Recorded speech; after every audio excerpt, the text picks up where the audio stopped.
Sidney Crosby doesn't play tonight against the New York Rangers, and everybody's saying, well, you can't really gauge the Pens' performance because they were without Crosby. That's cool, that's fine, but we're just going to forget about the fact that the Rangers beat the Pens twice with Crosby? Is that, we're not going to do that?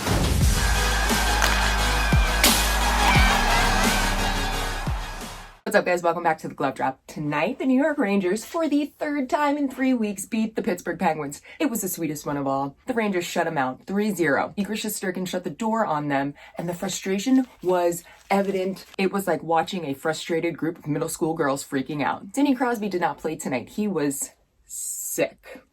Non-COVID related illness. I'm no doctor, but sounds to me like he was just too scared to come and play the Rangers, and he had a little bit of the blue shirt flu. So going into this game, the Pittsburgh Penguins are on edge, they're on their toes, and both teams come out in that first period and they are flying. And we got to see both teams really showcase their penalty kill. The Pittsburgh Penguins do have the second best penalty kill in the league, and the New York Rangers are ninth, but their penalty kill has been getting better and better with each game. Both teams go over one on the power play, and no goals are scored, but you can tell right off the bat that this is going to be a ridiculous playoff-style game. Going into that second period, though, that 0-0 score did not last long. Frank Vatrano, 24 seconds in, he gets the puck past Jarry on the backhand. Adam Fox clears the zone, and he gets it up to Chris Kreider. Play with speed, and this is a good feed by Adam Fox. Kreider is fumbling with the puck, and he gets tied up with Letang. Exit out of their zone to me that stands. Mike Zibanejad. He is following up on this play, and he's providing support for Chris Kreider from behind. Zibanejad is then able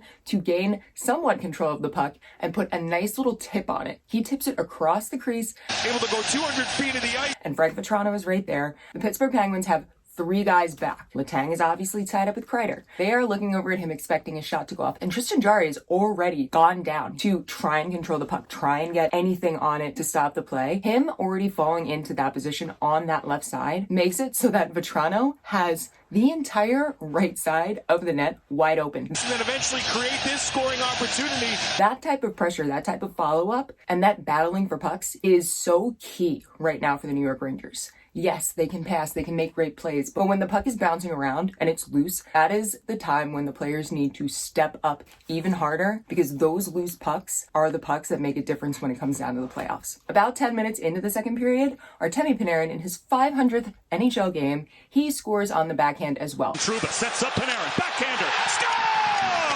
Backslapping the Pittsburgh Penguins up and down the ice. And Panarin's goal was very, very similar in terms of how the attack was made as the first goal. And again, we're seeing 3 Pens on the back check. Kopp brings it up the left side. We've got Ryan Strome coming down the center and Artemi Panarin out wide. Panarin cuts in tight and he gets right into the slot. Space, and then it's a beautiful place. So all 3 of the defensemen, they're anticipating this pass heading straight into the center for Strome, and they lose track of Panarin. Panarin cuts in. Front net drive 2 here. That takes 3 defenders. Now, it's one thing to anticipate. You got to do that. You got to have an idea of what's going on, but you can't allow that to throw you off the play and take you completely out of position, and that's what happened. All 3 of the Pittsburgh Penguins were caught looking over at Kopp,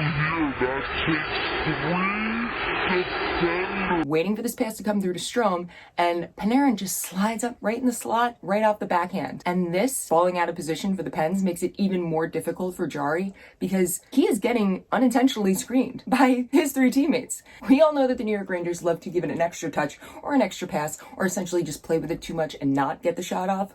Today, we saw 2 really, really great plays where they got quick passes, got the shot off. It doesn't have to be pretty, it just has to go in the net. So the second period wraps up and the Rangers are up 2-0. We also wrap up the second period with no penalties called, which is weird. Really? Did nothing happen? Did nothing really happen at all? I've seen it a lot that when there is an extended period of time without the whistle being blown for a penalty, it's almost as if the referees get a little bit anxious or they feel a little bit pressured to make a call. And I think that might have something to do with the really shitty call on Jacob Trouba for interference. It looked clean to me. It looked clean to everybody else talking on TV. Oh my God, we haven't made a call in so friggin' long. We better do that. No, do your job right. The Pittsburgh Penguins, I'll give it to them. Their power play is significantly weaker without Crosby. I did the math as best as I could. And with Crosby in the lineup, their power play is around like 24%. Without him, it drops down to like 14%. However, the New York Rangers are showing how much stronger they've gotten on their special teams when it comes to the penalty kill. Ryan Lingwin's blocking shots. Tyler Mott is blocking shots. Then Tyler Mott takes a hit and a half from Anthony Angelo. From that hit, the game got a lot more physical. physical. Angelo is hit with an interference. The Rangers go on the power play, but they fail to produce because the Pens still manage to pull through with that awesome penalty kill that they have. With just 5 minutes left in this game, Johnny Brzezinski is called with hooking. Ya hooking. And all of that tension and frustration that we see on the Pen side that had been building up since that hit on Tyler Mott, that kind of all comes to a head. Barclay Goodrow and Evgeny Malkin, they're slashing each other a bit here and there, and then Malkin snaps.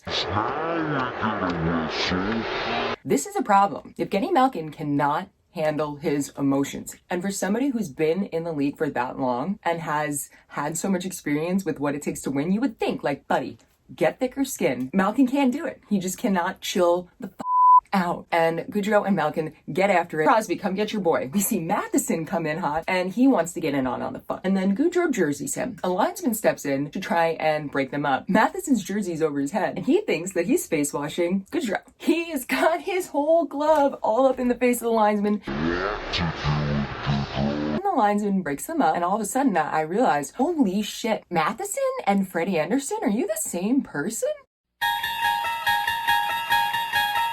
Malkin, Goodrow, you're out. Go sit down. With 30 seconds left in the power play and only about 3.5 minutes left in the game, the Pens pull the goalie, and after the New York Rangers went through the process of missing the empty net multiple times because that's just what they do, Dryden Hunt finally buried it. Dryden Hunt instead. He'll fire one towards the empty net. Score! That is the end of the game. Final score, 3-0. But all of the 4th grade girls that play for the Pens, they decided that they weren't done and they had to throw a hissy fit. But the Rangers have won it 3-0. And then my mom, who I'm watching the game with, from the back yells, they're just spoiled, frustrated little boys. Still with a gathering at center ice. Yes, they are, Mom. Shesty gets his 4th shutout of the season. The New York Rangers gain 2 points, putting them at 98. For a hot minute there, they were tied in points with the Carolina Hurricanes, but tonight the Carolina Hurricanes did beat the Buffalo Sabres. So the Canes are still in first place in the Met with 100 points. The Rangers got 98, and the Pittsburgh Penguins are still chilling with 92. Suckers. So there are 10 games left in this season. In those 10 games, there are 5 games where New York Rangers are going to get a little more taste of what the playoffs are going to be like. They have to play Carolina twice. They got Boston. They got Washington. And despite the fact that the Islanders probably not going to get that wild card spot, the Islanders have been able to pull it together after a really brutal start to the season, COVID, stuff like that. But they have managed to get it together. They are on the upswing, and I expect them to put up a fight against the Rangers for that game. The other 5, I can't imagine that they're going to run themselves into the ground. So the next game is going to be Saturday, 7 o'clock, back at MSG. The New York Rangers are taking on the Ottawa Senators, and hopefully that will be the game. Puts New York Rangers at 100 points. That would be sick. As always, I will have a video up as soon as I can, right after that game. That is all I have for you guys today. Thank you so much for coming through. If you are new to my channel, I hope that you will hit subscribe, hit that like button. If you're not a Rangers fan, that's fine too, because as soon as the playoffs begin and leading into the playoffs, I'm going to start doing full league, talking the whole damn thing. So again, make sure you hit that subscribe button. Also, let me know in the comments what you think of tonight's performance. Let me know if you think Sidney Crosby was faking it tonight because he was scared. I'm going to start doing questions on here. So if you guys have any questions, tweet them at me. My Twitter is @theglovedrop. I'll be answering some in my videos. We'll see if your question makes the cut. And for even more of the Glove Drop, you can check me out on Instagram, TikTok, and obviously Twitter, because I just told you that. I will see you guys all in the next one. And until then, I'm going to go heckle all of the kids that I went to Penn State with who are Pens fans. Also Flyers fans, because they suck too.